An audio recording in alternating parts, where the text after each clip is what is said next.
बोलिए सतगुरुदेव भगवान की। हाँ, देखिए भगवान को जितनी स्वीकारोक्ति अपने हृदय में दोगे तो इस हृदय में, इस बुद्धि में जो भी विकार भगवान की प्राप्ति में बाधक हैं वो उड़नछू हो जाएंगे। जब भगवान को स्वीकार किया तो पहले स्वीकार करे बैठे थे हम दुनियादारी के प्रपंच को, ये खराब, वो अच्छा, हम अच्छे और सब खराब। तो ये नकारात्मक विचार हमारे जड़तावाचक विचार जो हैं ये छूमंतर होने लगेंगे। पहले भगवान की स्वीकारोक्ति हो तो विजय पथ तो खुला हुआ है। पूरी गीता युद्ध है, भगवान का स्मरण करते जाओ और युद्ध लड़ते जाओ। कल आपको 8वां अध्याय का बताए थे, तस्मात् सर्वेषु कालेषु मामनुस्मर युद्धस्य। हमारे अंदर ये दुनियादारी की इच्छाएं, कामनाएं अनावश्यक उठती रहती। अगर भगवान का चिंतन करेंगे, भगवान आपका भी चिंता को जानते हैं कि आपकी क्या आवश्यकता है, पर लोग उतना विश्वास करने में असमर्थ होते हैं।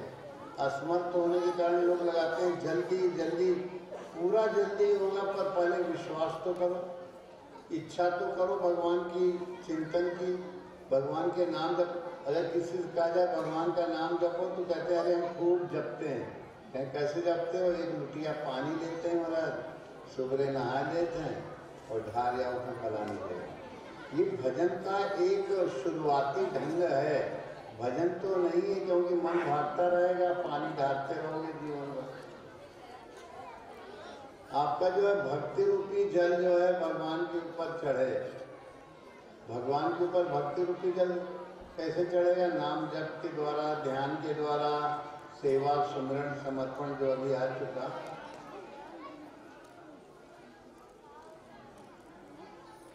तो ये गीता के बारे में 3 दिन से जो है वो ज्ञान यज्ञ चल रहा है। पहले के शुरू के 6 अध्याय पहले दिन हो गए परसों, और कल 7वां, 8वां, 9वां, 10वां, 11वां, 12वां, ये 6 अध्याय हुए गीता की शुरुआत। क्योंकि आज बहुत से नए लोग हैं जो अभी तक नहीं थे, तो थोड़ी गीता का जो है पिछला भी हिस्सा ले लेंगे। गीता की शुरुआत किस शब्द से हुई है? वैसे तो धृतराष्ट्रवाद से हुई। कहाँ से होगी? क्या परीक्षा तुम्हारी? अच्छा, कितने बजे से थी? अब तक हो गई? कितने? चलो हो गई परीक्षा। जीवन पूरा एक परीक्षा ही है। तो धृतराष्ट्र जो है अज्ञानी बोलता है सब जीवों के अंदर से। अज्ञान छाया है ना, तो अंधा है, दोनों आंख से अंधा है, उन्हें उसे भगवान नहीं अनुभव में आते। चाहेगा भी तो भी जो है वो पीछे हट जाएगा। अगर भगवान अपना स्वरूप भी दिखा देंगे तो कोई जरूरी नहीं कि भक्ति आ ही जाएगी लोगों के अंदर। अब उसका उदाहरण आपको बता रहे हैं कि भगवान श्री कृष्ण शांति दूत बन के, और बाहर से जो एक रूपक प्रस्तुत किया गया है इस महाभारत का, उसमें जो है दुर्योधन को जो है समझाने के लिए गए कि तुम अभी भी मान जाओ, अगर आधा राज्य नहीं देते तो 5 ही गांव दे दो। फिर कृष्ण भगवान को पता लगा कि इधर अगर मैं जाऊंगा तो मैं विदुर युग के यहाँ रुके। वो दुर्योधन का राजपाट का राजभोग जो है त्याग दिया उनका। न तो भाई हमारा तुम्हारा नेम प्रेम है, न हम तुम्हारे भोजन के भूखे हैं, क्योंकि हमें तुम्हारे भोजन की भूख नहीं है। क्योंकि हमें भूख होती तो हम तुम्हारे यहाँ जरूर जाते। और तुम्हारे अंदर प्रेम भी नहीं है, तुम केवल राज वैभव में उन्मत्त हो। दुर्योधन को इतनी मिर्ची लगी कि कहने लगे कि इसको जो है जब शांति दूत बन के कुछ कहेगा उस समय इसको पकड़ लेंगे। अरे ग्वालियर तो है सर,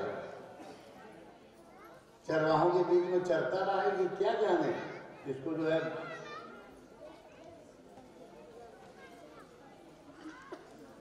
बंधन में डाल देंगे और सेना जो है उसको गुप्त रूप से उसने तैयार की। सात्विकी जो सत्य है, सत्य का वक्ता है, उसको ये बात पता लग गई। लोग कहते हैं भगवान के दर्शन हो जाए तो हम कृतार्थ हो जाए। ऐसा कुछ भी नहीं है। जिसके अंदर भगवान को पाने की इच्छा ही नहीं, वो भगवान को देखा ही देगा तो कहेगा तुम ये कहाँ से प्रकट होगा, हमका तुम्हें चाहत रहेगा, हम नहीं तुम्हें चाहते थे। अब उसका उदाहरण आपको प्रत्यक्ष बता रहे हैं जो महाभारत में वर्णन है। तो जब भगवान श्री कृष्ण 5 गांवों की मांग की है, कहीं अभी भी मामला बन सकता है, हर तरह से समझाए, साम दाम दंड भेद जो भी अंग हैं शांति दूत बन करके जो भी संभावित थे, उन्होंने उनको जो है प्रयोग किया। तो अर्जुन बोला कि देखो शांति दूत बड़े भारी सुघड़ बन के तुम आए हो, हम सुई की नोक बराबर नहीं देंगे, 5 गांव तो बहुत दूर की चीज है। तो भगवान कृष्ण जो थोड़ा नाराज हुए, कहने लगे कैसी जो है तुम लोग बात कर रहे हो। तो अर्जुन श्री कृष्ण काफी अच्छे ढंग से समझाए, शांतिपूर्ण ढंग से, तो अर्जुन को बहुत खराब लगा। उनका कि देखो इस ग्वालियर को पकड़ लो सब लोग, आज इसको बंदी बना दो, और ये अनावश्यक जो है ये बीच में जो है उपद्रवशील बना हुआ है, बहुत बड़ा वक्ता बनता है, इसको बंदी करो।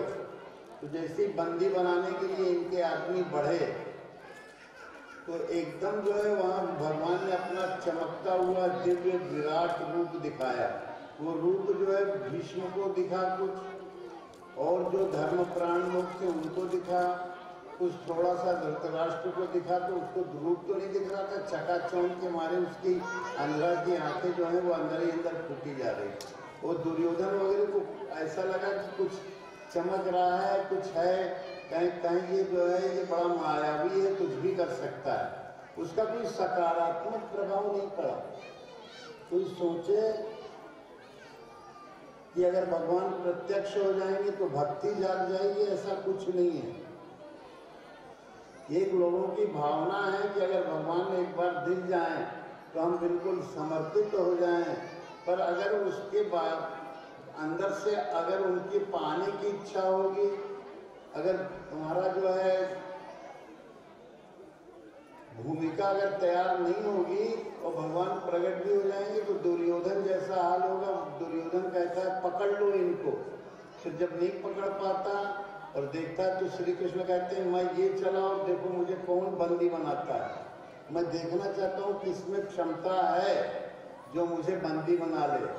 फिर वो श्री कृष्ण जो है अपने व्यापक तेजोमय स्वरूप को दिखाए, तो जिनकी श्रद्धा थी वही उस तरफ अवनाश थोड़े झुके और प्रणाम किया, उनका अंदर अंदर वंदन चिंतन किया। और जिनके अंदर जो है इच्छा नहीं थी, ज्यादातर लोग जो है ये दुर्योधन की सभा वाले, उनको भगवान कृष्ण की बात भय तो खाए पर किसी तरह का प्रेम नहीं बना, और वो अंत तक उनकी यही अंतिम तक रही कि हम भगवान से ये मायावी है, ये कुछ माया किया कर दिया है, हम लोगों को आंखों में जो है नजरबंदी, कुछ दृष्टि बंद कर दिया है इसके कारण जो है ये कुछ का कुछ। तो असली चीज है भगवान को पाने की अगर भक्ति, अगर विवेक नहीं है,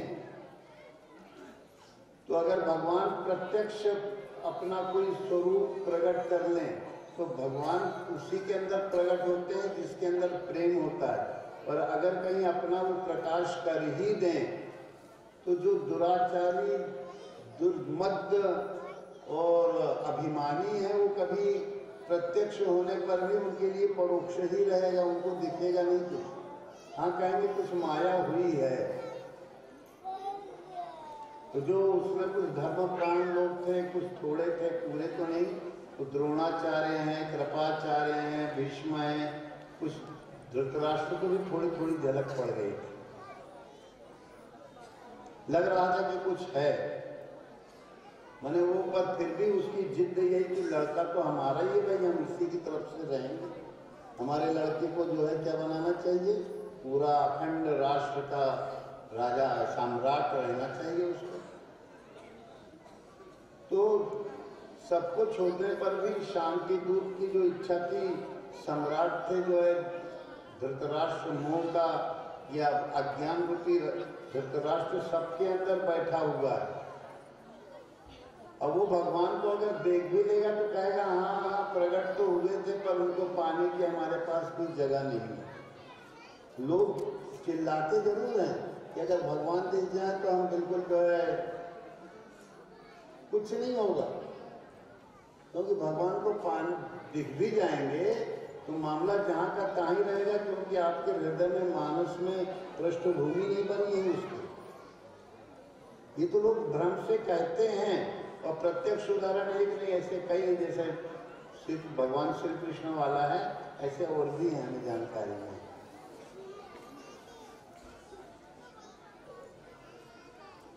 तो गीता की शुरुआत जो हुई है वो अज्ञान के अंदर ही ज्ञान होता है। कोई भी अगर साधक है तो उसका अज्ञान गायब थोड़ी हो गया, ज्ञान है, जिसके कारण वो कह रहा है कि भगवान आप हमको दर्शन दें, भगवान आप हमारे हृदय में आइए। तो अज्ञान के आधार से ही जो है वो अज्ञान के आधार वाला है, उस अज्ञान से उसको घृणा है, उस अज्ञान से उसको चिढ़ है, उस अज्ञान के बंधनों से मुक्त होना चाहता है। क्या कोई ऐसी जगह है, जिज्ञासा है प्रबल उसके अंदर। 12वें अध्याय में 4 तरह के आए थे, आर्तो जिज्ञासु अर्थार्थी ज्ञानी च भरतर्षभ। तो आर्त में उसके अंदर ये वेदना दुख की इतना कई जन्म हमने बिता दिए, पर अभी तक हमको जो है कोई आनंद का अनुभव नहीं हुआ, दुख ही दुख मिला। जो भी चीज़ चाहते हो वो अब नहीं मिल पाई, अगर मिल भी गई तो कम मिली, अगर कम नहीं बराबरी मिली तो पहले नहीं थी हमारे पास, अभी मिली पहले क्यों नहीं थी। ऐसे ये 3 तरह के दुख होते हैं। इन 3 तरह के परिणाम ताप संस्कार दुख। परिणाम दुख की जो चीज़ मिली है कहीं हमारे पास रह पाएगी कि नहीं, कहीं बिछड़ तो नहीं जाएगी, परिणाम दुख। ताप दुख की जो हमको मिली है सब सामने वाले से कम मिली है कि ज़्यादा मिली है। और संस्कार दुख ये अभी तो है पर पहले नहीं थी, ये भोग मिला अभी तो है पर पहले नहीं था, या अभी नहीं और पहले था, ये संस्कार दुख है। तो दुख का गाना बोझा ढोता रहेगा, हम बहुत हैरान हैं, हम बहुत परेशान हैं, हम बहुत हैरान हैं। तो हमारे पास कोई अगर आ जाता है कहें कि दादा हम बहुत हैरान, उनका कार्य तो जुआड़ी आए कि सटोरिया आए कि गंजेड़ा आए कि दरुआ आए, ये 4 ही लोग जो है इनके अंदर हम बहुत हैरान वाली बात कहा करते हैं। और हमें 5वां आदमी अभी तक मिला नहीं इस क्षेत्र में, हमको 24 साल हो गए रहते हुए। और जो आदमी आते ही हैरानी का भजन बताए, भगवान की भक्ति की कोई चर्चा न हो, हम जान जाते हैं कि सारा जो है दरुआ होगा, गंजेड़ा होगा, या सट्टेबाज होगा, या जुआड़ी होगा। तभी उसके मुंह से हैरानी की बात मिलेगी, क्योंकि वो हैरान है, जो वो चाहता है उसे कभी मिला ही नहीं। और वो सही बोलता है, हम बहुत हैरान हैं, जो हम चाहते हैं वो हमको मिला ही नहीं, इसलिए हम हैरान तो रहेंगे। तो बहुत हैरानी है, बहुत हैरानी है, बहुत परेशानी है।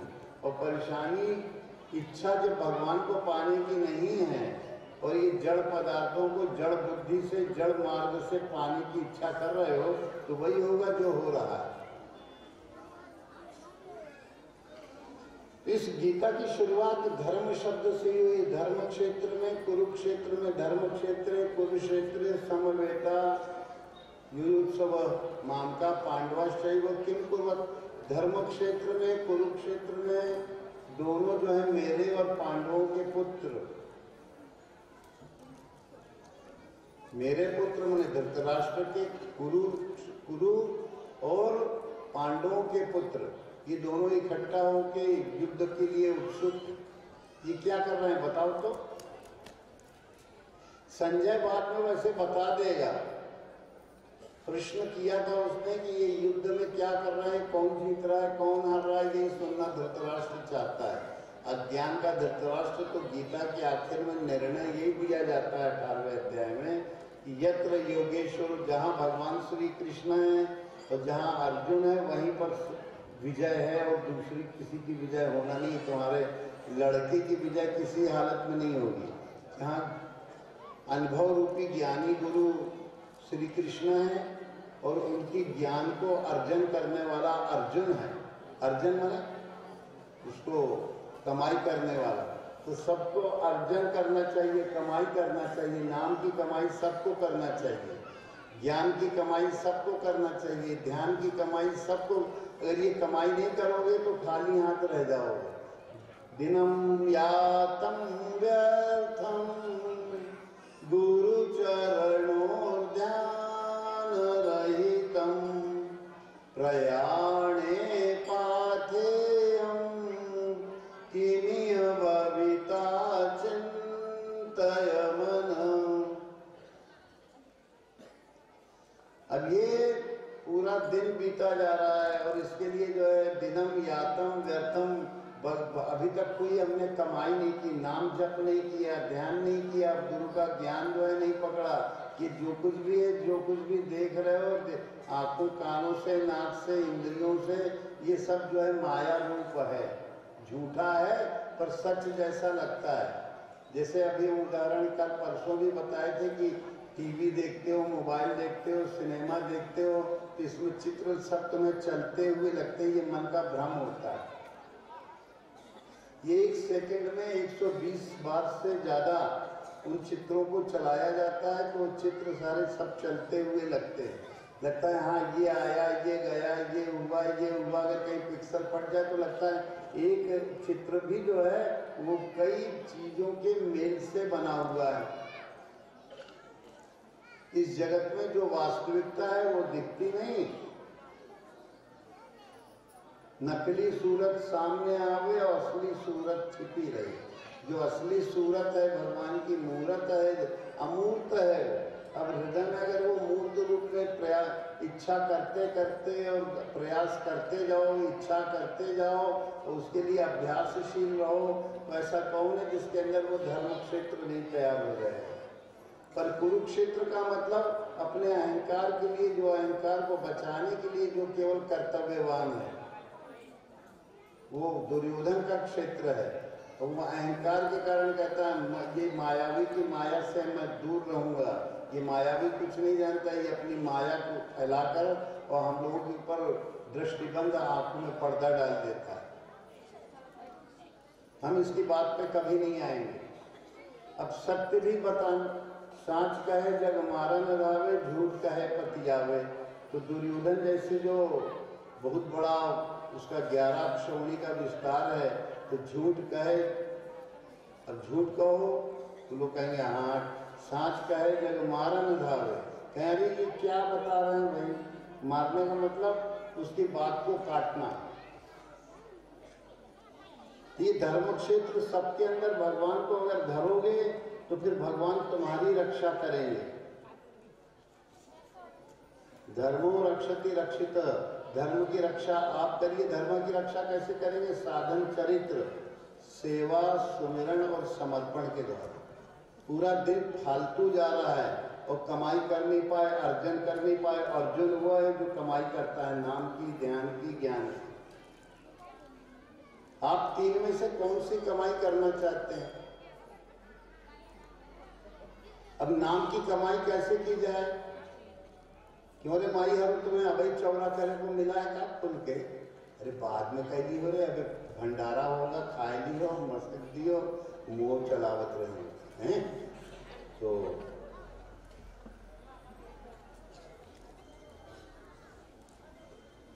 ये धर्म जो है सबके अंदर परमात्मा है, पर वो प्रकट नहीं है। और जो है वो मूर्त रूप में नहीं है, जो मूर्त रूप में है वो झूठा है, नाशवान है। ये शरीर, संसार, जो कुछ भी अनुभव में आ रहा है इंद्रियों के रास्तों से मन को, ये सब इसी तरह है जैसे वो फिल्मों में तुमको चलते फिरते लोग दिखते हैं। न वहाँ कोई चल रहा है न कोई फिर रहा है। वो चित्रों को इस ढंग से यांत्रिक युक्ति से चलाया जा रहा है कि ऐसा लगता है कि जो है ये सब चित्र चल रहे हैं, ये वाला कार्यक्रम हो रहा है, वो उधर जा रहा है, वो उधर आ रहा है, ये इधर हो रहा है, बड़ा भयदायक वातावरण दिख रहा है, बड़ा हर्षदायक, हमारे मन की चीज़ दिख रही है, हमारे मन के विपरीत दिख रहा है। ये सब चित्रों का कमाल जो है, आँखों में एक पट्टी लगा दी जाती है और जिससे जो है मन दिमाग जो है निर्णय नहीं कर पाता है ये क्या है, वो सच मानता है। ये बहुत बड़ा भ्रम है और रोज इस भ्रम को टीवी खोलते हो, मोबाइल खोलते हो, तो भ्रम तुम्हारे सामने मुंह बाकी खड़ा हो जाता है और लगता है ये सच है जो मोबाइल में देख रहे हैं, और जो है मोबाइल में नहीं दिख रहा वो झूठा है। ये धर्म क्षेत्र को अगर पकड़ो और धर्म को परमात्मा एक है, उसका नाम भी एक है। परमात्मा एक है, उसका अगर भजन करना चाहते हो, चिंतन करना चाहते हो, कुछ कमाई करना चाहते हो, उसका नाम भी एक है। कल परसों जो लोग नहीं आए थे उनको फिर से सुन लो। अपनी जीभ को,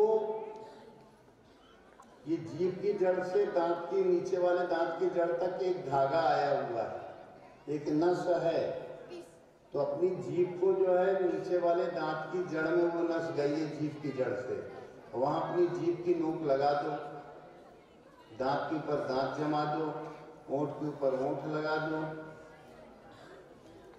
अब तुम्हारे अंदर ओम ही ओम का जाप अपने आप नाक की नोक पर शुद्धता लाने पे हो जाएगा।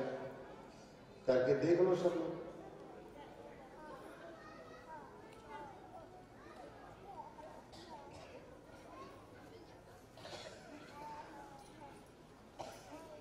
पाँच मिनट सब लोग लगाए रखो अपनी जीभ को, फिर से समझ लो, शायद किसी को सुनने में गड़बड़ हो गया हो। अपनी जीभ को, जीभ की जड़ से नीचे वाले दांत की जड़ तक एक नस गई हुई है, उस नस के अंतिम बिंदु पर जहाँ दांत की जड़ है, तो दांत की जड़ के नीचे वो नस गई हुई है, देखो छोटी सी गांठ बन गई है, उसमें अपनी जीभ की नोक लगा दो। अब तुम्हारा मन कुछ इधर उधर के शब्दों को अनुभव नहीं कर पाएगा, केवल ओम ही अनुभव कर पाएगा, और दांत पे दांत लगा दो। 5 मिनट सब लोग इस तरह करो और सब लोग शांत होके बिल्कुल सीधे बैठ के इसका अनुभव करो। और कोई नाम सोचोगे भी कि आ जाए तो नहीं आएगा, न राम आएगा, न सीता आएगी, न राधे आएगा, न श्री शिव आएगा, न अल्लाह अकबर आएगा, न कुछ भी नहीं आएगा। हर एक की नाक की नोक से एक धागा नाभि तक जा रहा है, जो श्वास बाहर जा रही है, तो नाक की नोक पर जितना मन स्थिर करते हो तो तुम्हारी नाक की नोक ही नाभि में घुस जाती है और वहां से गुदा मार्ग तक वो जाती है, जो अगर नाभि तक तो प्रत्यक्ष अनुभव हो। श्वास लेने में आ रही है, छोड़ने में आ रही है, तो नाक की नोक से नाभि तक श्वास जा रही है।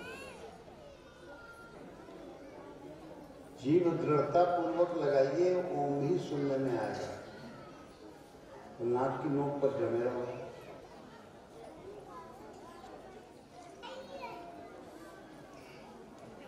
ये जप रूपी धर्म को आप पकड़िए, जप आपकी रक्षा करेगा। आप ध्यान रूपी धर्म को पकड़िए, ध्यान परिपक्व होके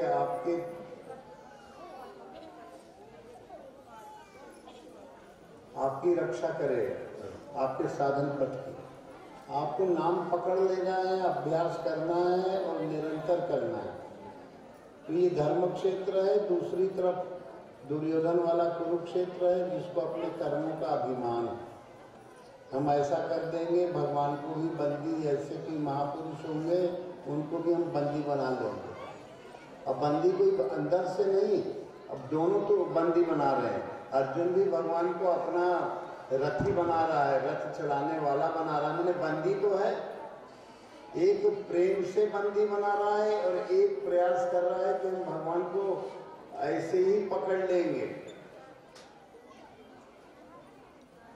ये दोनों पकड़ना चाहते हैं, एक भगवान को प्रेम के द्वारा जो है अपना रथ हकवारा, अपने शरीर रूपी रथ को अपने गुरु भगवान को सारथी की जगह, ड्राइवर की जगह अपने हृदय में, अपने मस्तिष्क में, बुद्धि में बैठा दिया। क्या भगवान अब आप इस शरीर रूपी रथ है, इसमें इंद्रियों के ट्यूब टायर लगे हुए हैं और आप मन की स्टीयरिंग को अपने हाथ में थाम लीजिए, क्योंकि मन हमारे बस का नहीं है। इस मन को भगवान आप, गुरु भगवान आप हृदय में बैठ के और इसकी जो है स्टीयरिंग आप संभाल लीजिए और जैसा चलाना चाहें वैसा चलाइए। पर जब गुरु भगवान हृदय में आएंगे तब न चलाएंगे। तो अर्जुन ने अर्जन कमाई की और कमाई करके गुरु भगवान को रथी बना दिया, अपना ड्राइवर बनवा दिया और स्वयं बैठ गया। और दूसरी तरफ अर्जुन की विपरीत दुर्योधन जो है वो कहने लगा कि इस मायावी को पकड़ लो, और पकड़ने में भले समर्थ नहीं पाया, क्योंकि भगवान कोई किसी के पकड़ में अभिमानवश तो आते नहीं, और अगर होंगे भी तो दूर हो जाएंगे। हाँ, जिनको उठ के जाना है पंगत करने जा सकते हो, धीरे धीरे खिसकते जाना। नाम तो पहले स्थिर हो गया होगा। हाँ, पहले निकल जाना है। जो लोग जाना चाहते हैं चलते जाओ, फिर उसके बाद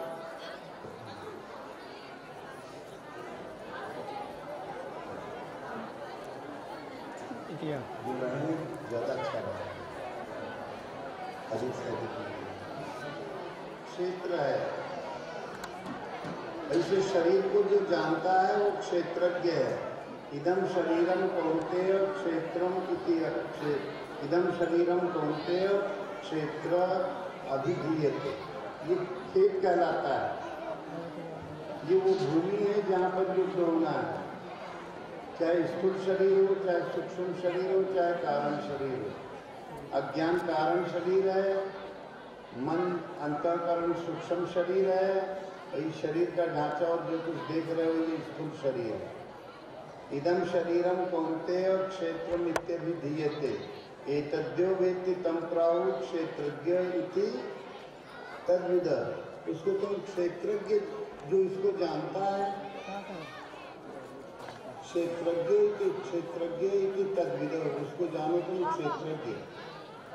माने जो क्षेत्र को अच्छी तरह से जान जाए कि हमें कहाँ पर रहना है, कौन है हम, वो हम कथमिदम को, मैं कौन हूँ, कहाँ से आया हूँ, मेरा वास्तविक स्वरूप क्या है, वो शरीर से पहले परिचित हो ले। और जो शरीर को अच्छी तरह से जान जाएगा तो शरीर से अलग हो जाएगा, तो क्षेत्रज्ञ हो जाएगा। क्षेत्रज्ञम चापि कामविद्धि सर्व क्षेत्रेषु भारत। और वो कहते हैं क्षेत्र क्षेत्रज्ञोरेव या, तो जो क्षेत्र और क्षेत्रज्ञ का ज्ञान है, मैंने क्षेत्र को जानने वाला क्षेत्रज्ञ है। ये खेत कह लो, शरीर कह लो, इस शरीर को जो जानता है अच्छी तरह से, वो इससे अलग दृष्टा साक्षी क्षेत्रज्ञ है, क्योंकि वो जानता है इस खेत को, इस खेत में क्या हमको करना है, इस अंतःकरण में क्या बोना है और क्या इसका फल मिलेगा। ये मन ही हर शरीरों में बोए हुए फसल को काटता है। कमाई नहीं की है तो दुख भोगता है, और कमाई की है तो फिर आनंद के अमृत भंडार को पहुंच जाता है। आनंद का अमृत भंडार पाना है तो इसको अच्छी तरह से जान लो कि इस खेत की मट्टी कौन सी है और कौन सा बीज डालना है। और जो सही बीज नहीं डालेगा और सही खेत को तैयार नहीं करेगा वो किसान नहीं है, वो खेत को जानते ही नहीं है कि इस खेत की प्रकृति क्या है। और कल बताए थे कि जो है अधिभूतम क्षरो भावो, 5 भूत नाशवान है और इनसे बना हुआ ढांचा भी नाशवान है। तो आध्यात्मिक मैंने आत्मा की अधिकता वाला स्वभाव बनाओ। अगर निरंतर जो है अभ्यास करो, इच्छा करो कि भगवान आप हमको मिलिए, भगवान को मिलने की, पाने की इच्छा जो की जाती है वो अभ्यास योग है। कल 12वें अध्याय का आया था कि अभ्यास योगेन ततो माम इच्छाप्तु, केवल इच्छा भर करो तो तुम्हारा अभ्यास योग बन गया, भक्ति बन गई, भक्ति की शुरुआत हो गई। केवल इच्छा करते जाओ, न नाम जपो न ध्यान करो, केवल इच्छा करो कि भगवान आप हमें मिल जाओ, भगवान आप हमें मिल जाओ, हमारे हृदय में बैठ जाओ, हमारे जो है इस रथ का संवहन करो आप। कि केवल इच्छा करना एक बहुत बड़ी तपस्या है, सबके बस की नहीं, क्योंकि उनके अंदर इच्छाएं भूता गति की जल्दी जागृत होती है, अंतर जगत की नहीं होगी, भगवान को पाने की नहीं होगी, अपने आत्म स्वरूप को जानने की नहीं होगी, नाम में लगने की नहीं होगी, ध्यान में लगने की नहीं होगी। उनको लगेगा कि भूता गति के भूतों में ये जीव रूपी भूत भटकता रहे। कहीं यही हमारा वास्तविक जीवन है कि भूता गति में भटको, आदि भौतिकता का जीवन जियो। तो केवल अगर इसमें रहते हुए केवल इच्छा करने की अगर योग्यता आ गई तो आप क्षेत्रज्ञ हो जाएंगे धीरे धीरे, ये क्षेत्र से ऊपर उठ जाएंगे, खेत से ऊपर उठ जाएंगे। क्षेत्र येव मंत्रम ज्ञान चक्षुषा, यह विवेक की दृष्टि खुलती जाएगी। और क्षेत्र क्या है, क्षेत्र क्या है, जो इसका अंतर जान जाएगा तो संसार सागर से पार ही लग जाएगा। ऋषिभिः बहुधा गीतम छंदोभिः विविधैः पृथक् ब्रह्मसूत्र पदश्चैव हेतु नानेन। तो ये ब्रह्मसूत्र के द्वारा इसको कई तरह से कहा गया, एक उसको समझाया गया है ब्रह्मसूत्र में, और ऋषियों ने बहुत से छंदों में इसको वेद वाक्यों से, उपनिषद वाक्यों से समझाने की कोशिश की है। ऋषिभिः बहुधा गीतम छंदेभिः विविधैः पृथक् पृथक छंदों से ऋषियों ने बहुत प्रकार से उस परमात्मा तत्व को समझाने की प्रयास किया है। ब्रह्मसूत्र पदश्चैव हेतु मध्य विनिश्चित, कारण सहित उसको जो है ब्रह्मसूत्र के पदों के द्वारा बताया गया। अभी कौन से ब्रह्मसूत्र हैं ये तो नहीं कहा जा सकता, क्योंकि गीता के बाद ब्रह्मसूत्र रचा कि ब्रह्मसूत्र पहले रच गया या ब्रह्मसूत्र पहले से था। ब्रह्मसूत्र मतलब ब्रह्म में सूत्र रूप से जोड़ने की जो क्रिया है उसका नाम ब्रह्मसूत्र है। ब्रह्म अपने व्यापक ब्रह्म स्वरूप में कौन सा सूत्र है जिससे वो तो नाम जप भी हो सकता है, ध्यान का सूत्र भी हो सकता है। फिर ब्रह्मसूत्र नाम का ब्रह्मसूत्र पदश्चैव, ब्रह्मसूत्र पदश्चैव हेतु मध्य विनिश्चित। ये साधन पद को कैसे जाना जाए? अभी पक्का बाबा थे हमारे, कह रहे थे कि गुरु महाराज के 2 चरण होते हैं, एक चरण जो है सीता हो गया बायां पैर और दाहिना पैर राम हो गया। तो जो दाहिने पैर के लक्षण है, राम के लक्षण है, वो सीता के बाएं पैर में है, और सीता के जो दाहिने पैर में वो राम के बाएं पैर में है। उसमें कुछ लक्षण ऐसे हैं जैसे अंकुश, अगर गुरु भगवान के चरणों में लगोगे तो अपने तुम्हारे चित्त पर अंकुश लगेगा। स्वस्तिक माने कल्याण की भावना, अगर गुरु भगवान के चरणों का चिंतन करोगे तो स्वस्तिक चिन्ह तो वहां हो ही जाएगा। समझ में आ रहा है कि नहीं? ये जितने चिन्ह हैं उनका मतलब है गुरु चिंतन में लगने पर अपने आप मन के ऊपर अंकुश लगने लगेगा। ये मन जो है, लोग कहते हैं हमारा मन भागता है, रुकता नहीं, तो गुरु चरणों में लगाने का प्रयास करते रहो और लगाते लगाते लगाते कमाई। अर्जुन जो है क्या करता है? कमाई करता है, अर्जन करता है, अर्जित करता है, रोज कुछ न कुछ अर्जित करता है। भगवान के नाम चिंतन की रूप माधुरी को अर्जित करता है, उनकी नाम की कमाई करता है। भगवान ने बताया ओम नाम से तुम मेरा स्मरण करो, तुम मेरे स्वरूप को पकड़ना चाहते हो तो ओम नाम और उसके अर्थ रूप मेरे स्वरूप को पकड़ो। ओम इति एक अक्षरम ब्रह्म व्यवहारम महामनुस्मर। अगर तुम मेरा स्मरण करना चाहते हो तो ओम नाम के द्वारा तुम मेरा व्यवहार में लाओ, प्राणों में व्यवहार में लाओ, मन के व्यवहार में लाओ, वाणी के व्यवहार में लाओ। सर्वत्र पूरी सृष्टि में तुम भावना करो कि ओम ही ओम की ध्वनि उठ रही है। ऐसा जब बारंबार व्यवहार में लाओगे इस एक अक्षर, एक अविनाशी ब्रह्म अक्षर को, क्योंकि ये निर्वाणी है, इसलिए इसको ब्रह्म अक्षर भी कहते हैं। ओम इति एकाक्षरम ब्रह्म। क्यों? क्योंकि बाकी के शब्द जो है जीभ के आधार से निकलते हैं। ये जीभ को दबा देने पर भी ओम निकलता है। जैसे जीभ को सब लोग दबा दो नीचे वाले दांत की जड़ में और फिर दबाते और कोई शब्द नहीं निकलेगा मुंह से, पर यही निकलेगा ओ।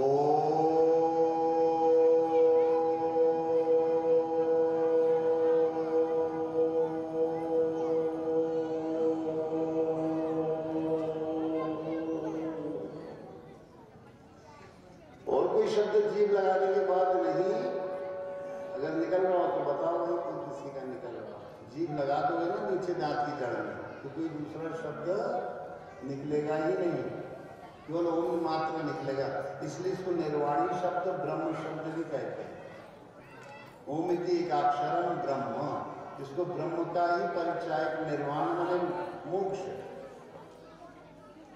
जहां वाणी की गत नहीं है तो वाणी से मोक्ष हो गया, बाकी शब्दों से मोक्ष हो गया। निर्वाणी तो ये ब्रह्म वाणी है। ओम जो है ये ब्रह्म वाणी है। इस ब्रह्म वाणी के द्वारा व्यवहार में लाओगे, मंत्र में, श्वास में, बुद्धि के निश्चय में हम करोगे कि ओम के अतिरिक्त इस ब्रह्मांड में कुछ वाणी नहीं है। तुम निश्चय करो कि अभी तक जो भी हमने सुना एक क्षण वो ओम ही सुना। क्या सुनाई दिया क्या नहीं सुनाई दिया ये महत्व की बात नहीं, तुम्हारे बुद्धि का निश्चय महत्वपूर्ण है कि तुमने ओम ही सुना और ओम ही सुनोगे और ओम ही सुन रहे हो उस निर्वाणी शब्द को। तो ये ब्रह्मसूत्र पदश्चैव हेतु मध्य विनिश्चित। ब्रह्मसूत्र के पदों पद को या ब्रह्मसूत्र के पद क्या है? ये नाम रूप लीलाधाम, भगवान का नाम, भगवान का ध्यान।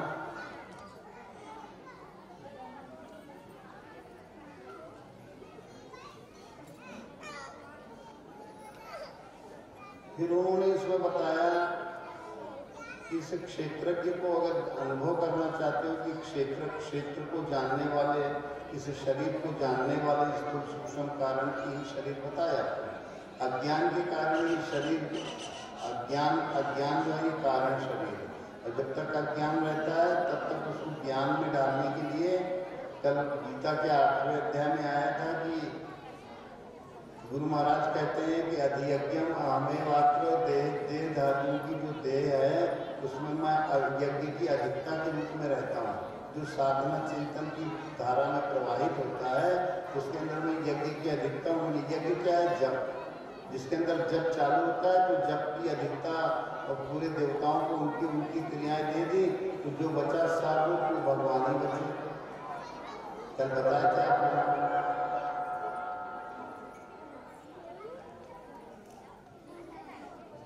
फिर गीता में जो है ये 13वें अध्याय में उन्होंने 5-24 तत्व का ये क्षेत्र बताया है।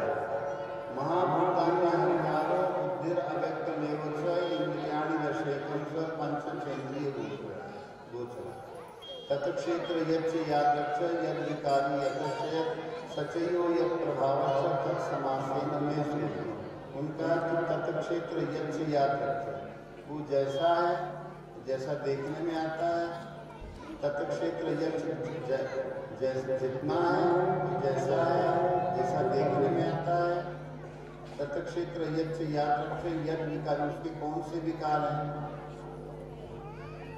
ये संक्षेप में हम तुमसे कहेंगे। उनका कि 5 महाभूत, सूक्ष्म महाभूत, पंचीकृत 5 महाभूत और अहंकार। महाभूतान्य अहंकारो बुद्धिर अव्यक्तमेव। तो बुद्धि जुड़ गई तो 6-7 हो गए। अव्यक्त स्थिति जो गहरी नींद में होते हो तो तुम्हारा मन जो है, मन बुद्धि शरीर इसका पता नहीं लगता है। ये आत्मा हो गए। अव्यक्त मिलाते हैं कितने हुए? 8 हुए। महाभूतान्य अहंकारो बुद्धिर अव्यक्तमेव च इंद्रियाणि दशैकं च पंचचेन्द्रिय ये जो मन, 10 इंद्रियां, उनके गोचर में शब्द, स्पर्श, रूप, रसगंध, इनको ले लो तो ये 16 हो गए, 10, 11, 500।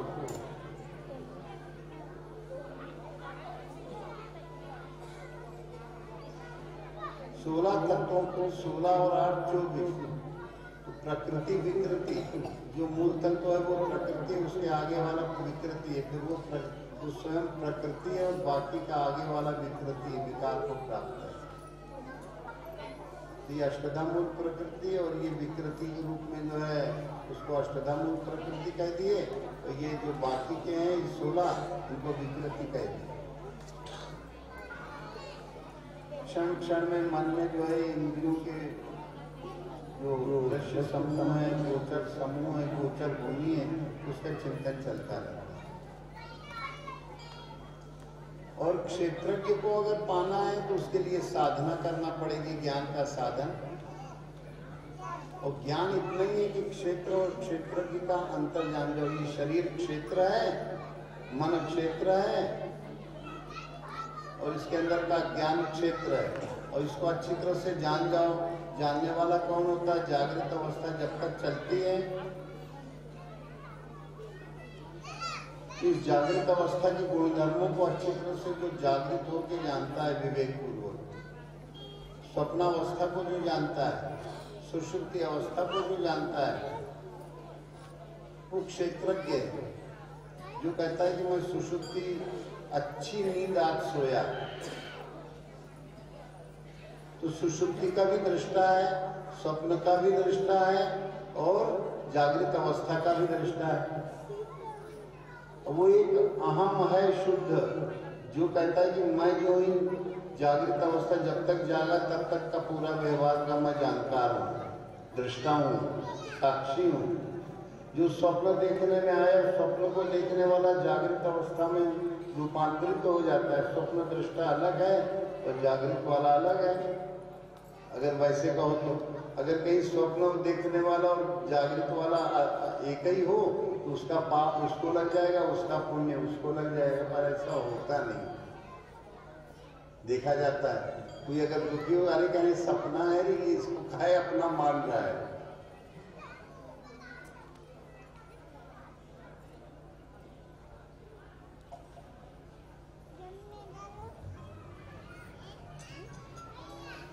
इसके लिए उन्होंने कुछ 20 अमानित्व, मदम्भित्व, महिंसा, क्षांति, राजव, आचार्योपासनम, सुशौचम, स्थैर्यम, महात्मा विनिग्रह। अमानित्व अभिमान रहित होना, कोई दिखावा न करना,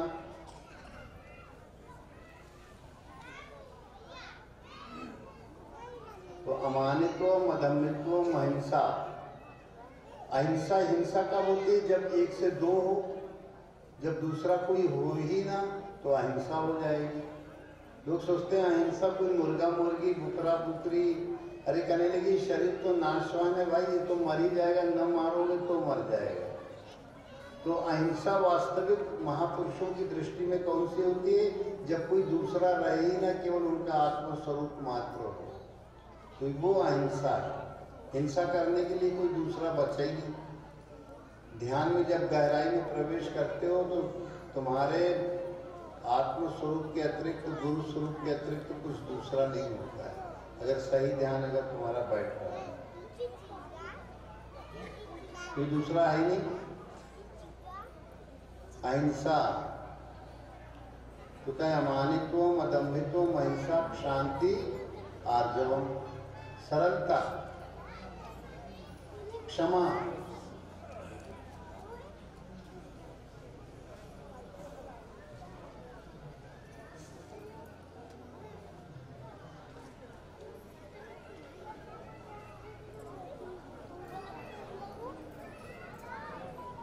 आचार्योपासनम शौचम।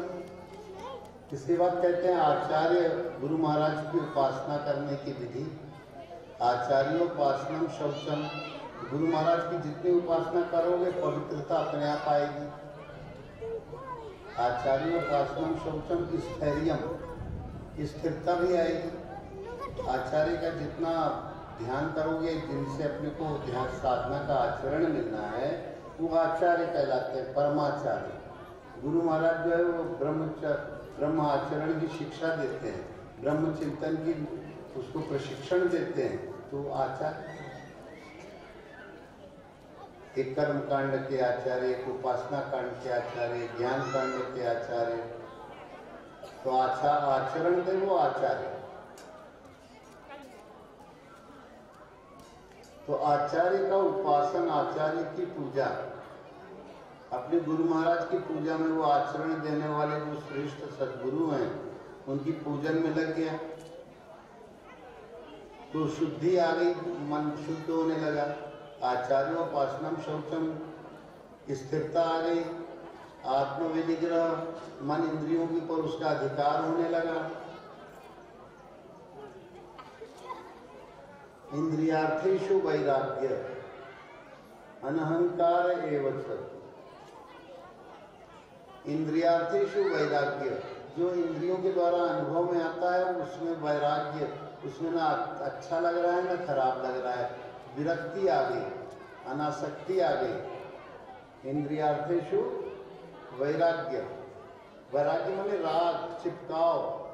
इंद्रियों ने जो अनुभव किया उससे वो किसी तरह से पीड़ित, ताप से पीड़ित नहीं होता, न उसको परिणाम दुख होता है, न संस्कार दुख होता है, और न उसको ताप दुख होता है। ये दुखित नहीं होता, क्योंकि दुख ही दुख में ही जीवन पूरा निकल जाता है। जब आचार्य की शरण मिल गई तो आचार्योपासनम शौचम स्थैर्यम आत्मविनिग्रह इंद्रियार्थेषु वैराग्य। गुरु महाराज शिव के सानिध्य से मिला क्या, उसको सेवा से सुमिरण की प्रक्रिया मिलने लगी। इंद्रियार्थेषु वैराग्य, मन अहंकार एवं च, अहंकार उसका छूटने लगा अपने आप। जो पहले अहंकार से कहता था मैं ये करता हूँ, मैं ये करता हूँ, मैं सुखी हूँ, मैं दुखी हूँ, ये अहंकारी स्वभाव उसका विलीन होता जा रहा है। इंद्रियार्थेषु वैराग्यम, मन अहंकार एवं च, अहंकार मुक्त होता जा रहा है। और क्या हो रहा है, गुरु महाराज के चिंतन से अब वो क्षेत्रज्ञ के स्वरूप में खड़ा होता जा रहा है। क्षेत्र को जानने की योग्यता उसके अंदर आ रही है। तो जन्म मृत्यु जरा व्याधि दुख दोषानु, सदा कुछ भी देखेगा तो विवेक के कारण उसको दिखता है। जो चीज आज प्रकट व्यक्त रूप में दिख रही है वो थोड़ी देर में अव्यक्त होने वाली है, क्योंकि इसका कोई लंबा ही, अब इसको बुढ़ापा आएगा, ये पुरानी होगी, चाहे एक दिन की पुरानी हो जाए, चाहे एक हफ्ते भर की, महीने भर की, साल भर की, एक जीवन ही हो जाए, पर ये बुढ़ाएगी। इसमें रोग होंगे और ये वस्तु जो है विलीन हो जाएगी अपने स्वरूप में। जो उसका ढांचा दिख रहा है ये ढांचा जाने वाला है। तो जन्म मृत्यु जरा व्याधि दुख दोषानु दर्शनम, इन दुख रूप दोषों को जब भी कोई चीज उसको भिटाई तो ये इन दुख रूप दोषों को क्या करने लगता है, देखने लगता है। असक्तिर अनभिष्वंग पुत्रदार ग्रहादिषु नित्यम समचित्तत्व निष्ठानिष्ठोपपत्तिषु, अनिष्ट और इष्ट, अनुकूल प्रतिकूल। तो असक्तिर अनासक्ति उसकी जो कहीं पर भी रहेगा तो एक शरीर तो हो गई, उस शरीर की कोई प्रवृत्ति होगी। असक्तिर अनभिष्वंग, तादात्म्य नहीं बनाता कि ये आसक्ति नहीं करता, और किसी वस्तु में तादात्म्य नहीं बनाता था कि ये मेरी है, या ये गाय जी वाला खेत उसका है, उसमें गाय चल रही, अच्छा चल रही है, और ये वाले खेत में आ गई, यार क्या बड़ी पुष्कर 70 गाय है, ये मानती नहीं। तो ये क्या कहलाता है, असत्य अभिष्वंगता, तादात्म्यता। उस जगह में अगर जान गया कि हमारे इसमें, उसे गुस्सा आने लगा, उसने कहा नहीं नहीं नहीं नहीं उस खेत में, कहें ठीक है सर में 2 हाथ नहीं है, उन लोगों को जो है बुद्धि नहीं है, वो लोग देखते नहीं, अपनी खेत को देखना चाहिए। और चढ़ेगी उठते, वो बड़ा खुश है। असक्तिर अनभिष्वंदो पुत्रदारो ग्रहादिशु।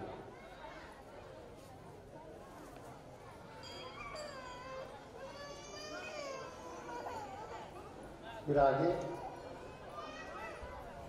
नित्यम समचित्तत्व मिश्रा। अब वो नित्य जो है क्या करता है, पुत्रदार जो भी संबंध शरीर के हैं इसमें से मेरापन छूट जाता है। सीधी सीधी बात, पुत्रदार ग्रह से मतलब नहीं है, जो भी संपर्क में है उन सबसे उसका जो क्या छूट जाता है, उसका तादात्म्य छूट जाता है कि ये मेरा है ये मेरा नहीं है, ये वाला तादात्म्य छूट जाता है। पुत्रदार ग्रह से केवल अभिप्राय जो भी उससे अहमत व ममत्व से मुक्त हो जाता है। नित्यम च समचित्तत्व मिष्टानिष्टोपपत्ति। नित्य समचित्तत्व समता भाव से रहता है।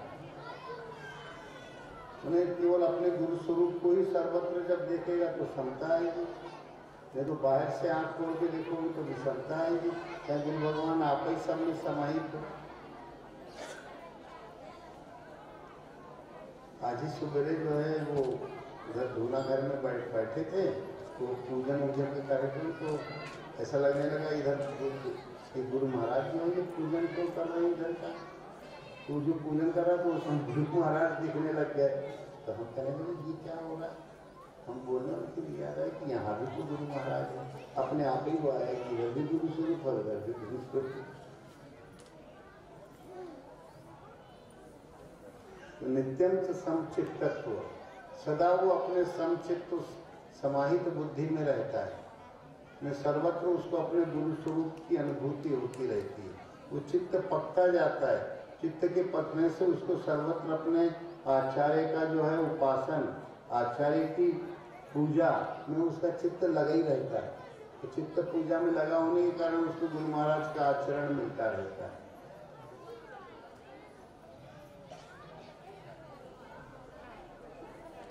नित्यंत समचित्तत्व निष्ठा, अनिष्ट और इष्ट उसके बिल्कुल अनुकूल परिणाम आने लग गए। शरीर मन के कुछ कभी कोई संकल्प किया वो पूरा हुआ तो उसको कभी सुख नहीं होता। अरे कहीं ये होना था प्राकृतिक क्षेत्र है वो हो गया हो, कहीं इतना बिगड़ गया, कहीं चलो ये बिगड़ना था इसलिए बिगड़ गया। नित्यंत समचित्तत्व निष्ठा निष्ठोप पत्तिषु, कभी भी ऐसे परिणाम प्रकट हो भी जाए तो वो दुखी नहीं होता है। मई चानन्य योगेन विविध देश सेवित्व मरतिर्जन संसदी। मई चानन्य योगेन भक्तिर्व्यभिचारिणी।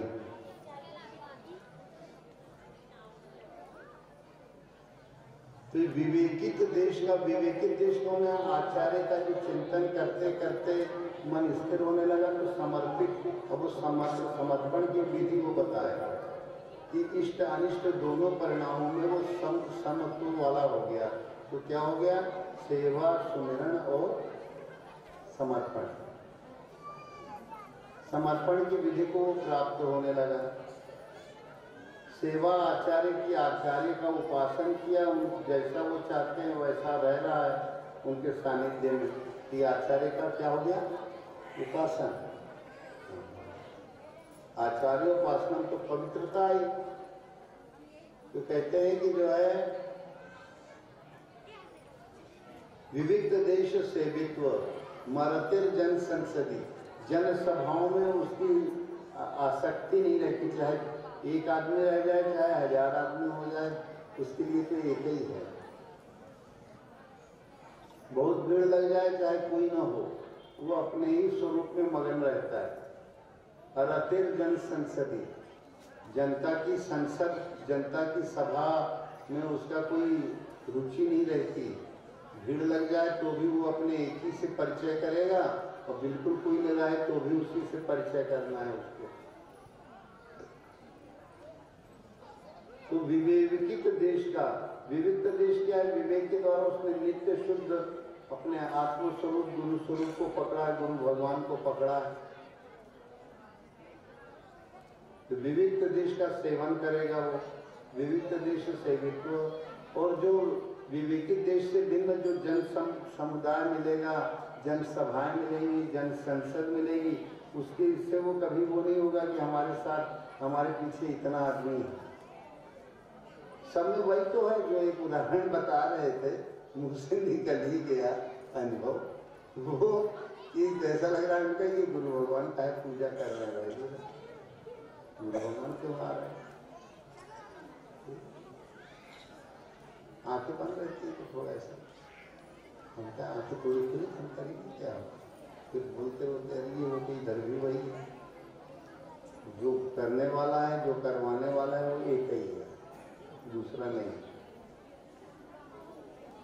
तो विविध देश सेविको मरते जन संसदी मई चानन्य योगी न भक्ति व्यभिचारिणी। ये समर्पित हो गया तो भक्ति कैसी हो गई, अव्यभिचारिणी, इधर उधर चंचल चित्त वाली नहीं कि थोड़ी देर इधर थोड़ी देर उधर, अव्यभिचारिणी, व्यभिचार भाव नहीं है कि थोड़ा शंकर जी का भजन कर लिया, थोड़ा राम जी का भजन कर लिया, थोड़ा हर हर फिर कृष्ण भगवान का कर लिया, सब में केवल एक रूप अपने आराध्य को देखो, ये अनन्य भक्ति कहलाती है।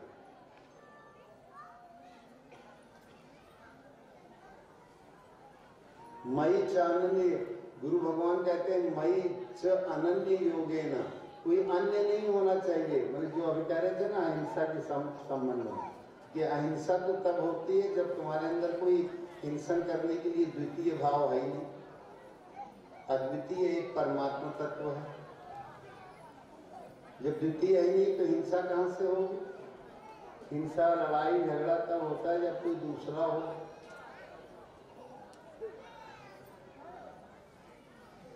तो मई चानन्य योगेन भक्तिर व्यभिचारिणी, व्यभिचारिणी माने वो सत्तरिहाई मन वाली नहीं रहती है उसकी वृत्ति, वो केवल एक सत्य आधारित ही रहती है, सत्तरिहाई न होके और एक सत्य स्वरूप परमात्मा का ही अनुभव करने वाली होती है। भक्तिर और व्यभिचारिणी। अध्यात्म ज्ञान नित्यत्व तत्व ज्ञानार्थ दर्शनम, ये कितने हो गए? 20। कितने हो गए? 20 हो गए। 3-4 श्लोक हैं। तो अध्यात्म ज्ञान आत्मा की अधिकता, ये अध्यात्म ज्ञान है। मैंने ध्यान करते करते नाम जपते जपते कि ब्रह्म जब केवल एक ही अविनाशी परम अविनाशी ब्रह्म तत्व है, तो ये निश्चय हो गया तो स्वभाव कैसा हो जाएगा?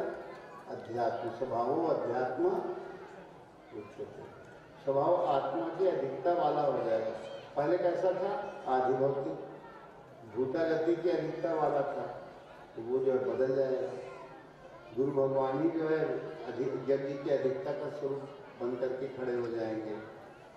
इस शरीर में रहने वाला जो देवता है जीवात्मा, तो उसके आधार से जो सभी करणों के जो देवता हैं, उन करणों को उनकी क्रियाएं देके और प्रकृति को प्रकृति में अर्पित करके वो जीवात्मा जो है अपने सही दैवत्व को प्राप्त हो जाता है, नहीं तो आसुर हो जाएगा, दैत्य हो जाएगा। अगर इंद्रियों की क्रियाओं को अपना मान लिया, अंतःकरण की क्रिया को अपना मान लिया कि मैं बहुत दुखी हूँ, मन दुखी होगा, तुम थोड़ी दुखी होगा। स्वाहा कि नहीं बोलो, कहीं शंका हो तो पूछ लेना, आता जा रहा है ना, सब बैठे रहो।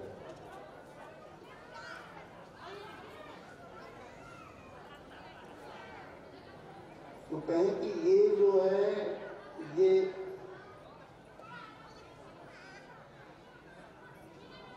एतत् ज्ञानम नीति प्रोक्तम अज्ञानम यदतो न था। ये हमने तुम्हें ज्ञान बताया। ये क्या बताया? ज्ञान। अगर ये ज्ञान पकड़ लिया, अमानित्व से चालू हुआ तो शरीर का अभिमान मत करो, संसार का अभिमान मत करो, अमानित्व और कोई दिखावा मत करो। काय का दिखावा करना? दिखावा करोगे तो जो नहीं हो वो अपने को दिखाना चाहते हो, कि क्या है? अदम्भित्व, अहिंसा, शांति, आर्जवम, सरलता। ये धूप प्राप्त नहीं लग रही है तो पर्दा वर्दा लग रहा है।